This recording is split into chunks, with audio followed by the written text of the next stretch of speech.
is the first time na yung bang mamili ng in the middle of the week.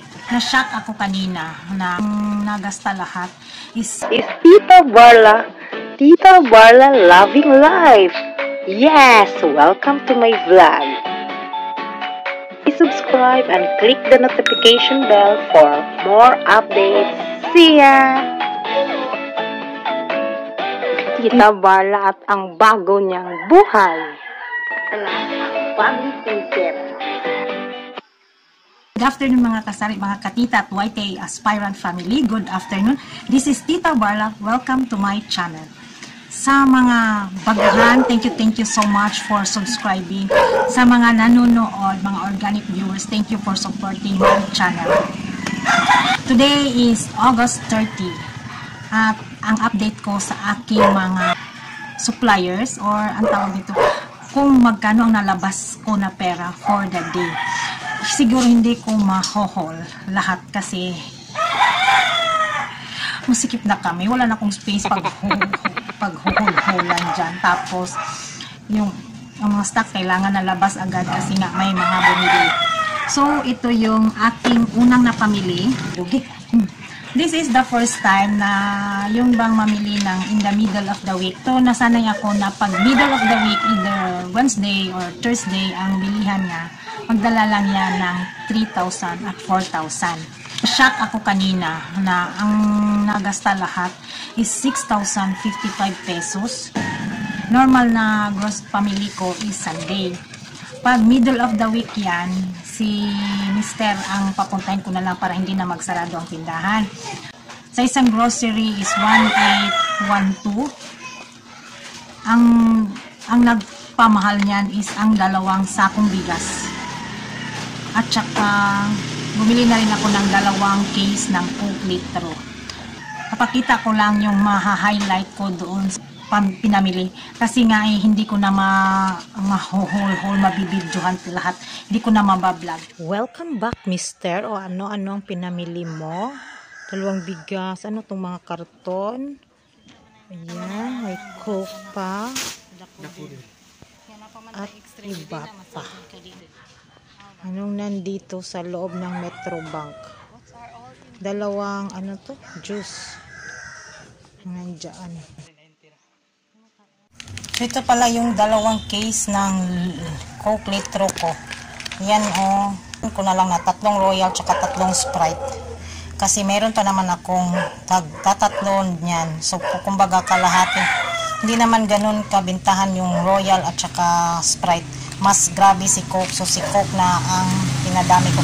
Meron pa akong 2 case na iwan. So dagdag na lang yan. At itong 3 tray na to, kasi ito lang naiwan. So nagdagdag din ako kasama to sa pinamili kami. Ito din pala na kasama to 2 kung ganito. Yan na display na. At yan si Chucky na maliit na display na yan. Ano yan yung 10 savers na 133, 10 lahat. So andyan na siya. Hindi ko siya mabit-bit kasi ang layo na niya sa pina-zoom ko na lang yung camera.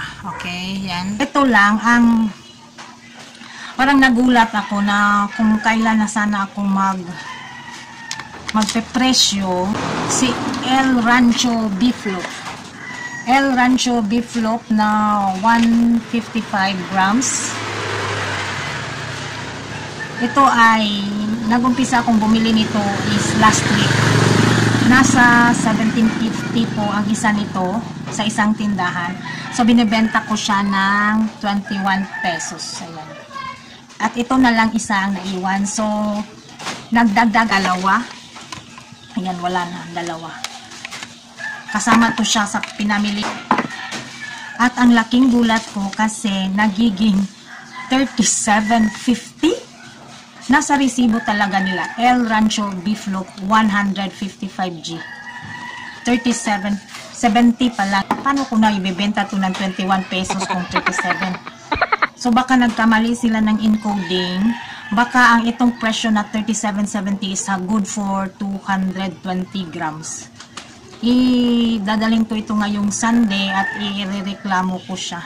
Pakita ko na lang sa inyo kung anong makakaya ko, kung konti lang yan. So itabi ko muna to kasi nga nagulat ako, nasyuki talaga ako sa price nito na 37.70. Ayan. Tabi natin yan.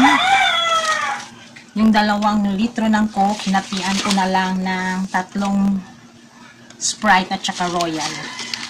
Yun, at saka 2 bigas. So, meron naman, that is, ang nalabas noon is 6,055 sa unang paglabas ko ng pera. So, dumating naman si supplier, Unilever. At dahil ay nagko-compare ako sa resibo, nadala ni kapatid. Si Vitalife as Unilever. Every day. Nagkamali ako nung una, nasabi ko every Wednesday. Every 2 weeks na Wednesday. So, ayan. Sana ni. Gamay ra lagi na, no? Gamay ra di ay. So, what is all this? 1 dozen? 1 dozen. Okay. Isa ka green. Kung saan eh? Cream silk duha. Rexona. Rexona. Okay. 450 and 450. Okay, thank you. Bye-bye.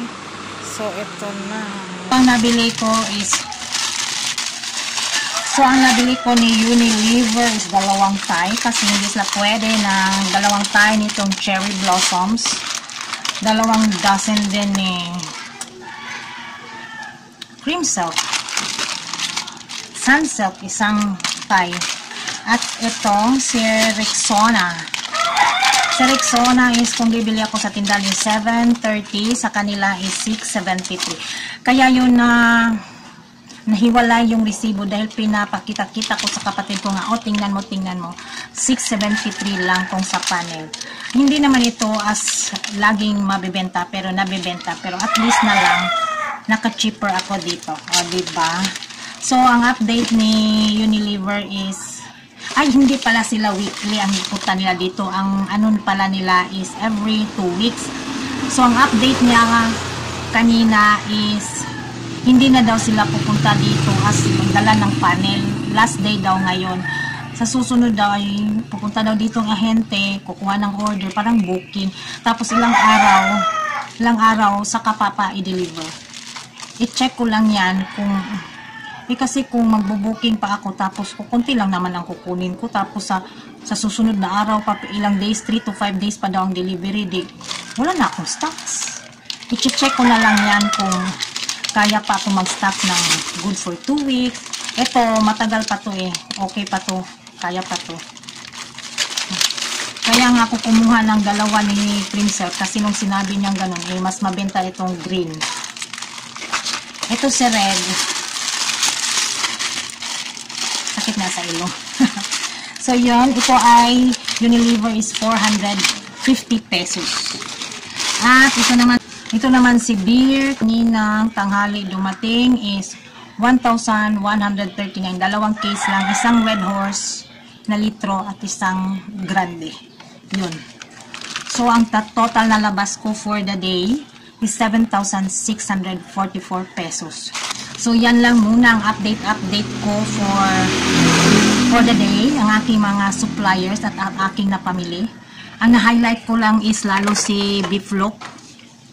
Yung highlight ko is si Beef Loaf, El Rancho Beef Loaf at saka si Rexona Unilever. O, diba? Thank you sa mga baguhan dyan. Sa hindi pa kayo nakapag-subscribe ng aking channel, please baguhan dyan na hindi pa nakapag-subscribe, baka nagustuhan yung aking video. Please like, comment, subscribe, and panoorin nyo yung buong video. Huwag kayong mag-skip ng ads. Thank you so much in advance. And then, always watch my video. Always watch my video. Thank you so much for supporting. Thank you so much, YK Aspirant family, for all the support. Thank you so much. Shout out sa mga lahat, sa mga kasaring lumalaban sa presyo ng bigasan ngayon. At hindi lang sa bigas, sa lahat ng mga pamilihan. O, ayan.